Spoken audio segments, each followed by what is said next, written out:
So if you've been here with us before, it means you're simply attracted to our show. And I would like to say thank you for that, and you're very much welcome to the Relationship Talk. Today, we will be discussing the science of attraction. I like that you're attracted to our show, but in the studio with me, I have two amazing gentlemen, and I'd like them to introduce themselves. However, I go by the name Michaela, and you're much welcome once again. So to my left. Hi, my name is Wes Scott. Yeah, fashion designer by profession. Nice. Yeah, let me quickly plug my line. Please do. House of David. You can find us on Instagram, House of David GH. Yeah, so Welcome, Westcott. thank you very much, darling. Okay, and you? Hi, I'm Chris. I'm a marketing consultant. Hi, Chris. Hi, Westcott. Welcome to the show today. So today we will be discussing the science of attraction. Actually, we all believe love is a feeling from the heart. But science tells us that love and other emotions begin from the brain. So what does attraction mean to you guys? I'll start with you, Chris. What does attraction mean to me? So I like to think that it's if I want to borrow the words from science, it's this magnetic, force Okay. that draws two people or two entities or two bodies to each other. And just like you said, it starts from, obviously from the brain. Mm-hmm. And because it starts from the brain, we cannot have a conversation about the science of attraction without first looking at the psychological perspective to it. Right. So you look at, there are several theories that have talked about attraction. A very popular one is the attraction theory. Mm-hmm. By Samuel Fenning. He talked about attraction that comes in different forms. He talked about being attracted to people because you find yourself in the same geographical location, being attracted to people because you find yourself in the same social setting, being attracted to people because of their skills and abilities that they possess. So I believe that attraction is a two-way thing. Even though it can be just one person being attracted to the other person, ideally we would all expect that once we are attracted to something, it should also have that attraction or same level of attraction, towards us. And so, you come to science, for example, they say like poles, repel, unlike poles attract. But in our social setting, the conversation has always been that for two people to be attracted to each other, they cannot be very unlike poles or unlike people. There needs to be some level of similarities in interests and in personality and in things that they want for each other that should, attract them or make the attraction possible. So those are my thoughts about attraction. I totally agree with you on the latter part, where definitely we need some common ground to be able to build whatever that attraction brings out. So, Westcott, the law of attraction says you draw to you what you focus on. Do you believe in that? And what does attraction mean to you on that? In a way, but for me, attraction is a very primal experience. Okay. Yeah, and I think after, depending on who you ask, 4,000 or 5,000 years of civilization, sometimes we tend to intellectualize it a little bit. But there's a very primal aspect to it. And a lot of times, there's this phrase in Tree. It says, maybe be one of her. Like, something of mine is with the person. Mm-hmm. Attraction is more like we're looking for something, we're searching for something, we're drawn to something. A very magnetic experience. And then also, if you go way back to even the Bible or the Quran, man was created and I think the rib was taken away from him. Yeah. So basically, a woman is walking around with part of you, The bone of his bone. the bone of the bone, residing within the person. So Yeah. it insinuates that there's a lack of wholeness. And so we're always wanting to be whole, wanting to be complete. And so we find ourselves being attracted to other people. And then once you get close to them, there's an experience you're looking for. There's a knowledge you're looking for. There's a lifestyle you're looking for. And so that's why I feel like there's a primal instinct. And it goes all the way back to our very basic nature, that we're looking for a sense of completion, and I think a lot of times the problem with this world is that experience has been perverted most of the times, and it tends to be overly sexual. But attraction is such a beautiful thing that, when you're drawn to somebody and you start to listen to the person, you start to hear, experiences, you'll be in awe of how the person views the world. You realize that, wow, we're both people in the same world, but the person's having a completely different experience than mine. The person's having a different perspective from mine. So if we really use humility and temperance to deal with attraction, it's such a beautiful way of feeling whole, a beautiful way of experiencing the world from another's perspective. So based off of what you said, the primal instincts and all, I like to put a little scientific aspect to it, which is the hormones, something I mentioned when we began. And we know of the dosed hormones. So D for dopamine, O for oxytocin, S for serotonin, and E for endorphins. So these hormones play a critical role when it comes to bonding, attraction, feeling of excitedness, feelings of even aggressiveness, or feelings of sexual instincts. I like because you mentioned primal instinct.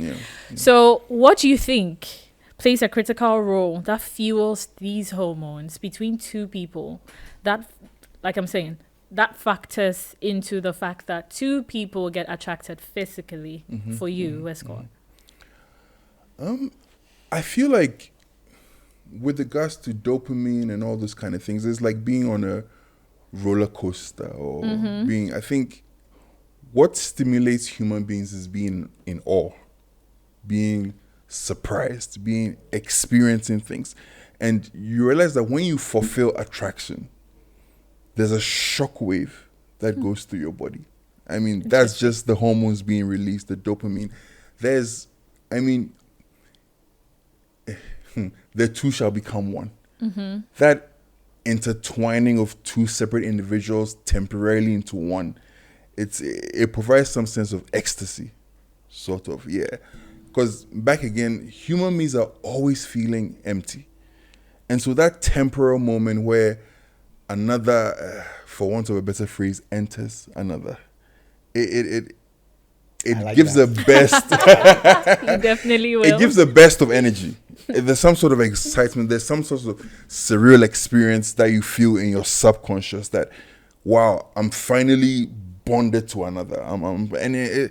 Sometimes it gives like a godlike experience. It gives you so much power, because I feel like that's the apex of humanity. We're born alone, but we somehow crave to be merged to another. Social beings, So evolution or God or however you tend to categorize it has placed, it's like a reward system that, we can't survive on our own. So instinctively, we're hardwired through, as you said, the dopamine and serotonin to chase after that fulfilling, feeling of being attracted and then fulfilled and joined with another person, and that provides some sort of freedom, some sort of awe, some sort of power that But then that awe can be short-lived if your attractant is not attracted to you. And it's based on something Chris said when he began. He said, even if the other is not attracted, there's still something that is drawing you in. So based on that, the fact that it's possible that you might be in awe attracted to something, or one entity might be attracted to another, but the other isn't. What do you think is a factor that fuels attraction between two physical beings? So I don't know if you're familiar with the law of attraction. It's a principle that explains that you basically attract what you're focused on. Yes. And as individuals, once we have that level of focus on one particular thing, this principle argues that we tend to attract, that particular thing. So, like what we've been saying, activity fuels attraction in the sense that if there are two entities and one person is attracted to the other, there needs to be some form of activity to fuel that attraction. Okay, so one has to move closer, and that's why the conversation about the attraction theory talks about proximity. So one needs to move close to the other to fuel that attraction. One needs to establish similarity, in purpose, activity, whatever it is, to fuel that attraction. So I get closer. I try to represent or exhibit that attraction that's within on the outward, right? So it means that there's some level of focus on that particular person. And that's why we cannot talk about the science of attraction without talking about the art of attraction. Right. Okay, because the art of attraction completes what the science is. I see somebody, I share similar traits with the person. I think that I like, I feel so intrigued, drawn to this person. And it's like this very invincible energy. Now I want to act on it. Now you have to go there, introduce yourself to the person. Involves attraction. I mean, to forward that attraction. So then you go there, you have to talk. Your parents has to speak. You cannot just go there looking like something they wouldn't want to also be attracted to. You have to go there, trying to also appeal to this person, to also see something that you think they may also be attracted to or interested in. So that's why I said it's a two-way thing, ideally. But we've had cases where people are just back there looking at someone, they're attracted to the person, drawn to the person, and they do not act on it. So the point is, you have not seen or lived, to its full purpose or potential, that attraction that you feel. But you actually can, fulfill it by moving to the person and then, expressing that attraction and hoping that that person, is attracted to. Well, but there are times where people actually do express, but the feeling is definitely not mutual because one man's meat is another man's poison. True. Yeah. True. So, does that mean the whole science and art of attraction isn't fulfilled just because one party isn't interested or attracted? West Coast says something. We are different beings trying to find wholeness in each other. Yeah. So the point is, you may not necessarily be successful at getting somebody you're attracted to be attracted to you. But that does not negate the fact that, the feeling of attraction is there. Yeah. And it's something that drives us as human beings. Mm-hmm. So the conversation about, you look at the sociological perspective to this conversation. You are born into a family. Mom, dad, you didn't know these people. The Christian story talks about a certain pre-mortal existence, but we are brought into this world, into a family. Daddy, mommy, starts to nurture us based on their beliefs, based on their perspectives in life.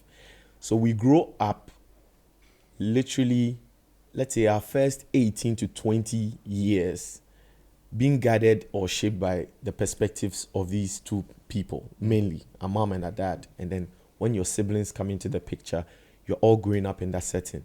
Now, as you evolve, your experiences shape what you hold as your set of values, or what we call. So if you are born into a Christian family, there are certain Christian values you would have to pick up. Born into a Muslim family, whatever family you're born into, the predominant values in your parents pass on to you is what you take up. Now, so the sociological perspective is, can a Muslim 35-year-old man be attracted to a Christian 5-year-old woman. Now, the conversation is because there's an element of, their social backgrounds, like religion. Is he or was he oriented to grow up seeing Christian women as attractive? Right? Yeah. Is he and these are the social stuff that we're talking about. Definitely. Sometimes you as a person individually may be attracted to somebody, but your social setting or your social perspective will not allow you to. Yeah. You get the point. So that brings me to my next question, which I'll pose to Sure. Westcott. Yeah. Do you think attraction measures more towards the biological factors or the social conditioning? Because they say the eye is the window to the soul. And they also say men are more moved by what they see, and ladies are moved by what they hear and how they feel. But then touch. Why don't you want to see? feel. What they hear and how they feel. So even in what we hear and how we feel, it also plays a role with the social conditioning. However, biologically, like he gave the example of the Muslim lady and the Muslim man and then the female. He might be attracted to what he's seeing. Probably she has the ass, she has the boobs and all that. But then social conditioning on what he's been made to believe and feel, he feels, no, it's wrong to feel attracted to this kind of thing. Yeah. Do you think attraction is geared more towards the biological factors or a social conditioning? Or it's an equal balance? I think that question goes all the way down to the human experience. Human beings constantly have that conflict. Intuition versus experience, intuition versus reality. So I think it's not a unique experience to attraction. We're constantly in that conflict. People say, I have to be true to myself, or I have to align with other people's values. It's such a deep conflict within man, but I feel that there has to be some form of balance. You have to be true to yourself ultimately. And I believe that that's the purest form of attraction, But you see, there's another side to attraction, which is attachment. Right. And so that is where we have to be more considerate of. So attraction leads to attachment. And that's the second phase of the journey. So that is where, temperance or the intellectual explorations have to come in, because attachment has consequences. So as much as attraction may be primal, the resulting factor of attachment becomes problematic, because you find yourself, if my attraction was purely spiritual or it was a soulish experience, but you wake up and you find yourself in financial burden from that attraction, or you find yourself in sexual, even getting a woman pregnant from attraction. So you realize that attraction is something that we need to be wary of because of its effects. So that is what tends to bring in that element of social conditioning, because there's going to be certain effects of that attraction once it leads to attachment.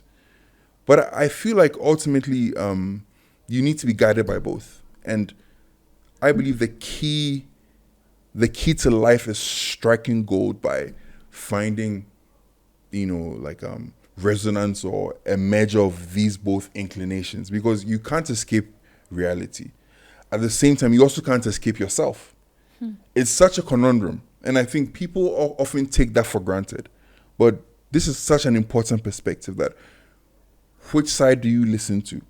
And my say is that be prayerfully, modest and fearful in your journey to find both. Life's ultimate fulfillment comes because you can't deny how you've been raised. You can't deny how you've been conditioned. These are extremely consequential factors. At the same time, you also can't deny what you're attracted to.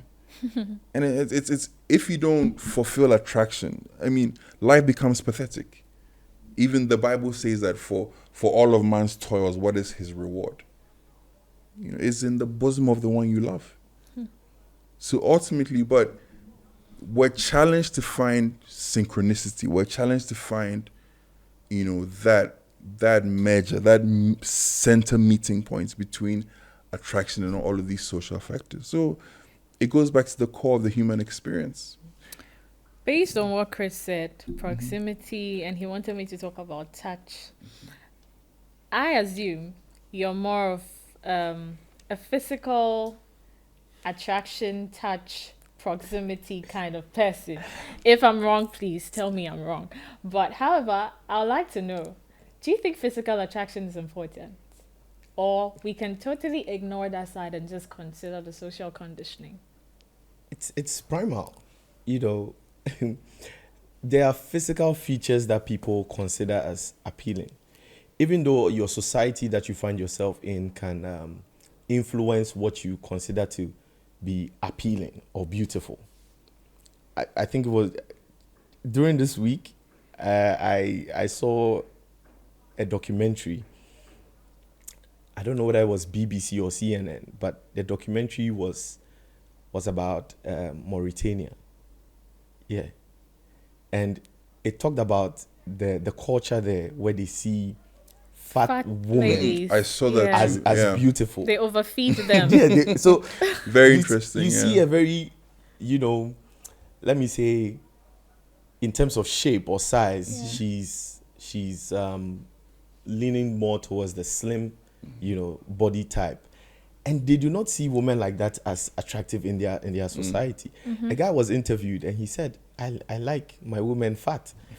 And that is a word you cannot use in a different society. Right. Because you would be told that you You're have body body shaming. shamed someone. So the social context plays a lot of role in what we see as physical. But the physical is very important because that's what drives a certain, intriguing thing in you as a person. You're attracted to this, you are moving towards it. And so you see, like Wes said earlier, we have sexualized the conversation of attraction so much that it has had this very, you used the word, you said, was it pervasive? Yeah. It's people Perverted, perverted is the word. Yeah. People have seen it to be, I am pursuing my sexual desire or my sexual attraction. Because of that, you see somebody stalking someone. Yeah. And it's becoming creepy because now people will see somebody and not act on that attraction by, processes of being attached to the person. And then they just end there at being attracted. And then now they have all these very, very wrong ways of Going about approaching, that attraction. Yeah. So you have issues about stalking, people trying to love bomb people, like they see people in the early stages, they're trying to do everything flowery to just try and fool, a counter attraction in those people. And that has been the conversation. But I feel like because of how the modern society has sees attraction in the sexual way, we have demonized it. But there's nothing wrong with somebody being physically attracted to someone. In fact, it is science, it is scientific that you would see something you consider as appealing, and then the happy hormones just start to communicate in your brain. Oh, I'm attracted to light-skinned girls, or I'm attracted to very dark, women. And anytime you see a woman that falls in that particular category of your checklist, then you start to go bonkers, like, I need to talk to her. I don't know, Wes, have you ever experienced 100%. seeing a woman and then not talking to her, 100%, and then your whole day is messed up? Like, I've had experiences where I've seen a woman I'm attracted to. I didn't get the opportunity, or I didn't get the confidence to go speak to the lady. And then she goes, and then the whole week I'm beating myself up about it. Because, like, why didn't I talk to her? You missed the opportunity. You missed the I opportunity. don't know about 1 week, but maybe a day. Me, I can. It can. Like, sometimes for people, it depends on how strong for sure. the attraction is. Yeah. So I don't believe in love at first sight. I don't know about you guys. I believe in attraction at first sight, but love, I'm not so certain. But definitely, I would say attraction at first sight, because there are definitely certain things that I might see in a guy that piques my interest. Hence the attraction. But I wouldn't call that love. So what do you think are things you guys look out for when it comes to being attracted to a lady or your love interest? So Chris? Okay, since you brought in the conversation of love, I think that I would want to like talk about love, in relation to attraction before I talk about, some of the things I see as attractive or things that should be on my checklist.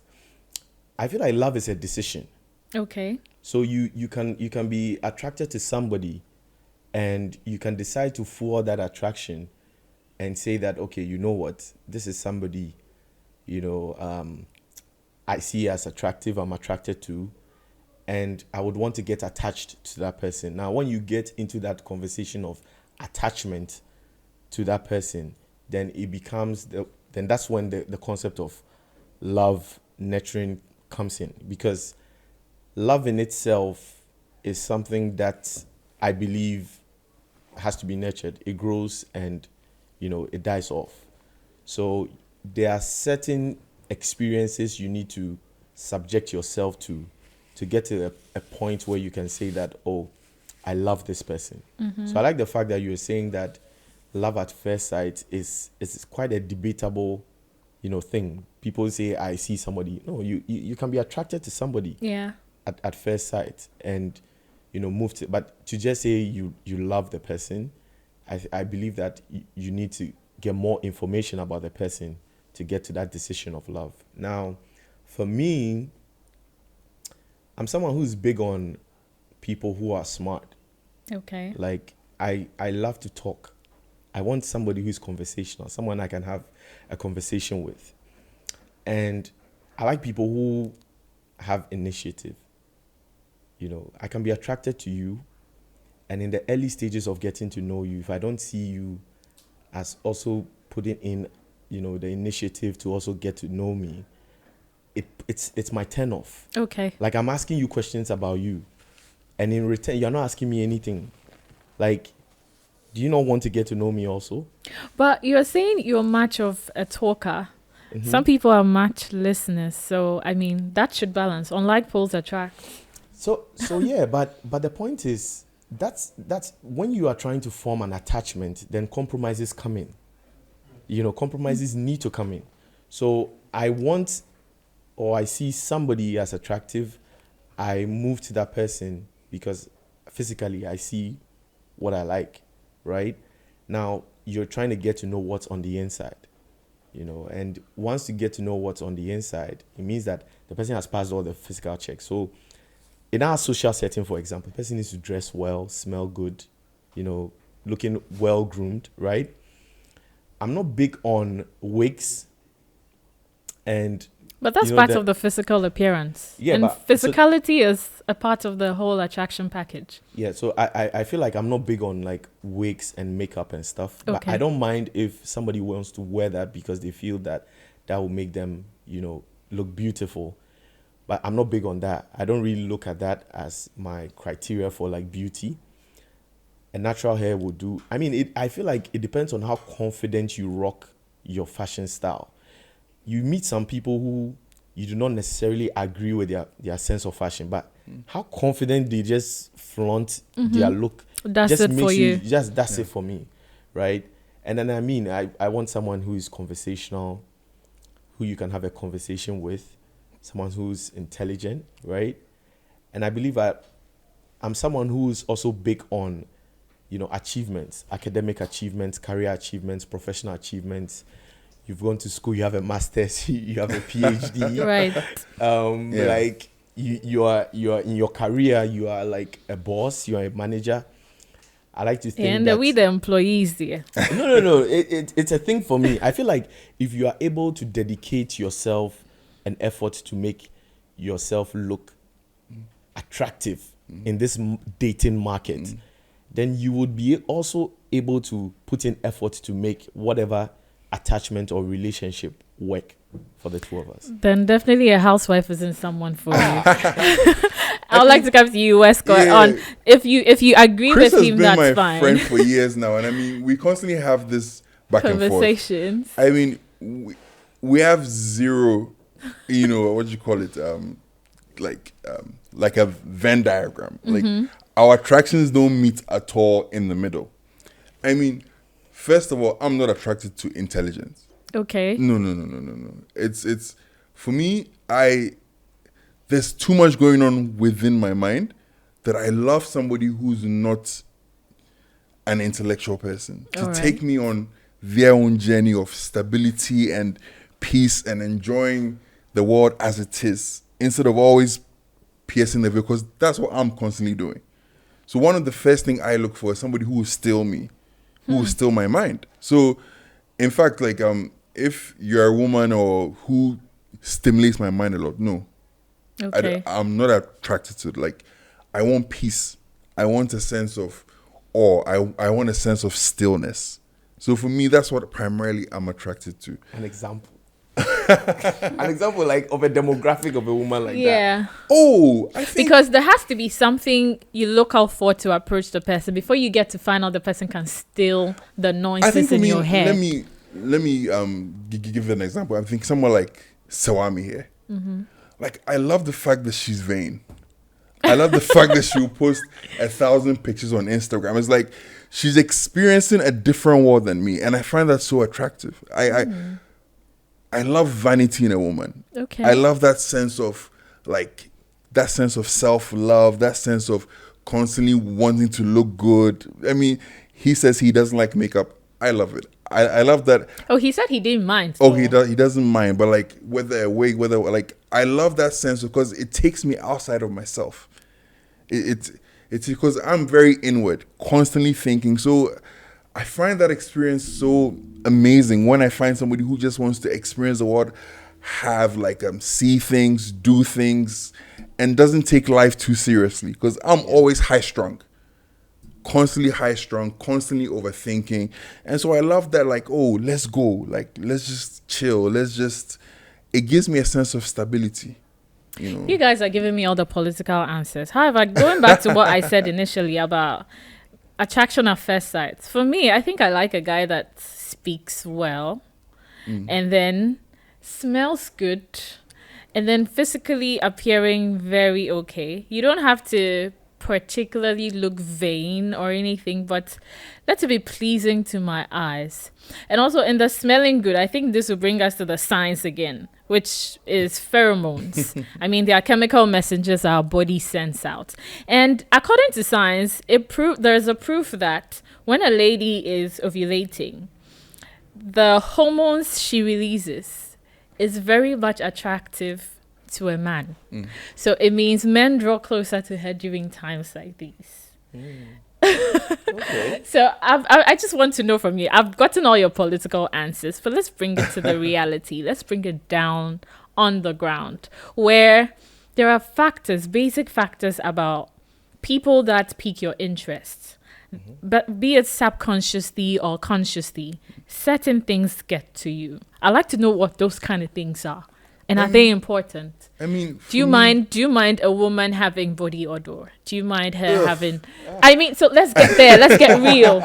It's the science of attraction. Yeah, but you see, there's a fulfillment. Charlie, we are primal beings.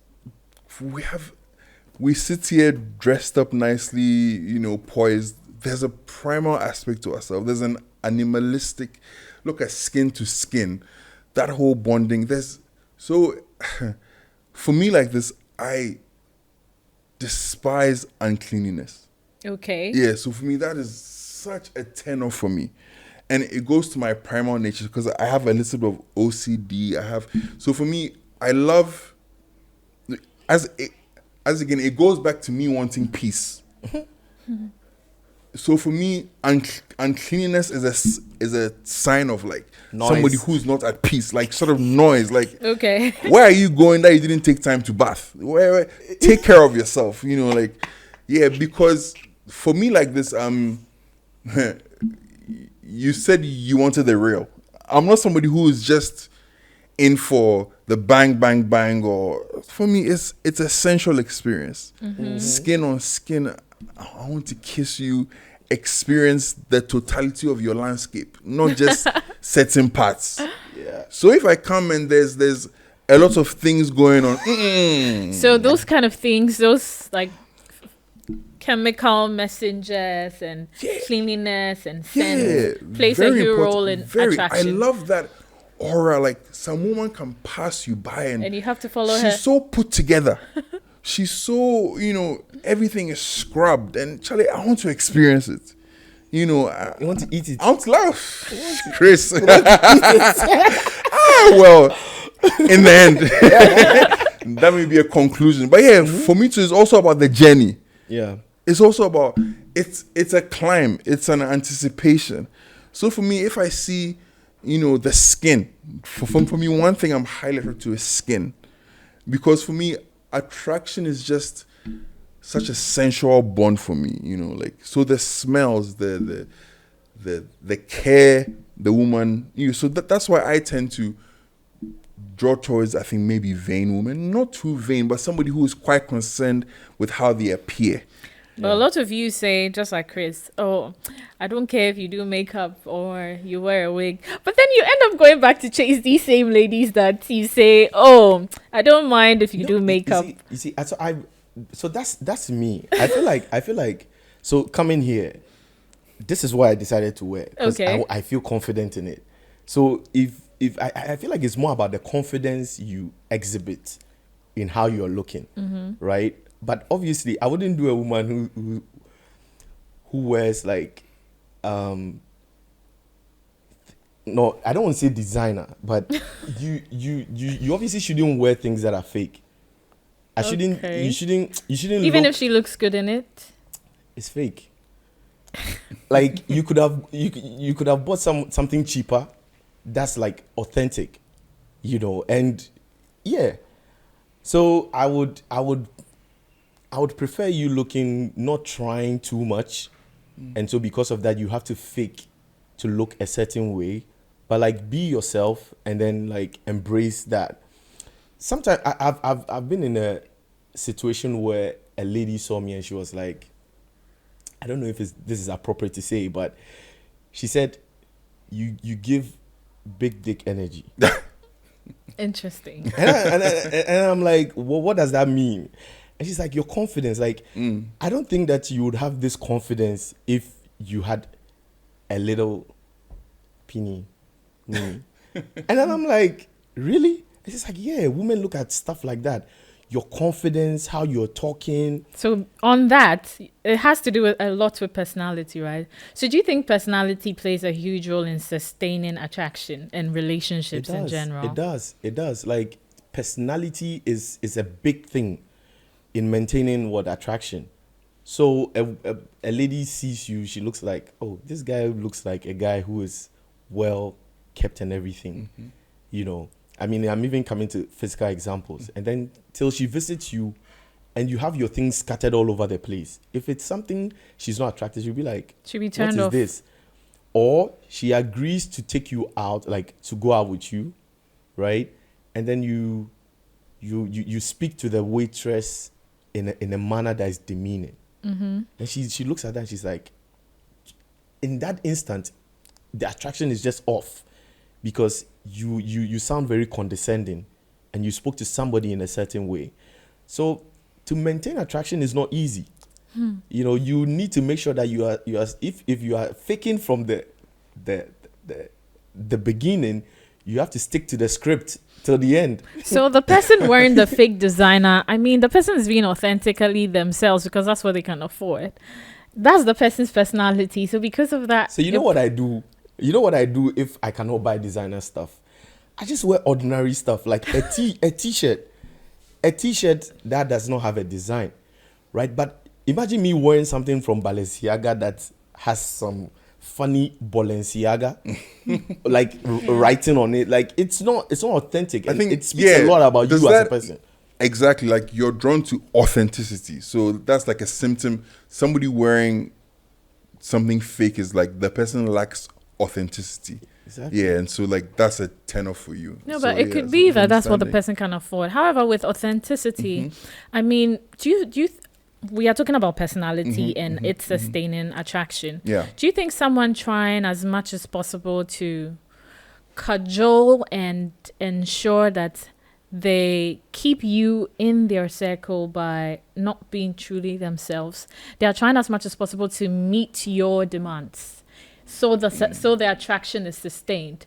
Do you find that as a go-to or a turn-off when it comes to attraction? Especially because the person is trying way too hard to make sure they are meeting your demands for attraction. Yeah. I think in the end, it's not a sustainable model. At all. It won't keep giving. You want it to give, to give, to give, to give. Attraction is an endless rewarding experience. So if you generate attraction or you fake it, in the end, like, the well will eventually run dry, because there's more to it. There's more to experience. There's more to dig in. There's more to.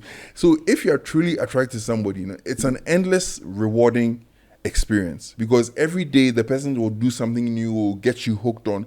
So the worst thing is when you fake attraction. Eventually, all the wheels will fall off, and you're left with decline and chaos. Right. It's happened many times. I mean, I've experienced it. Other people have experienced it. If you fall for that, you're in for a very bad experience. For doom, I guess. Because it won't be rewarding in the long term. And that's why for people who fake to get people attracted to them, it's usually for a short ulterior motive. Yeah.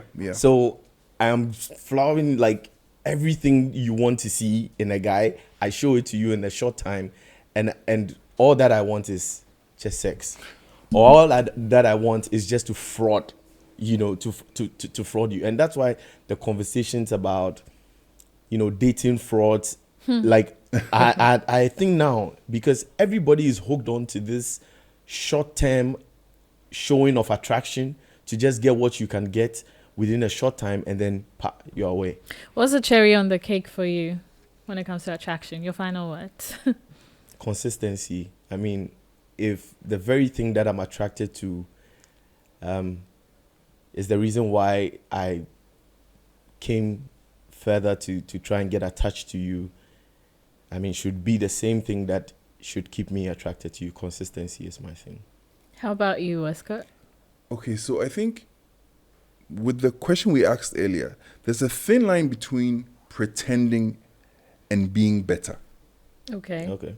Yeah. So I feel like those two things are usually, sort of confused or considered the same, but they're not.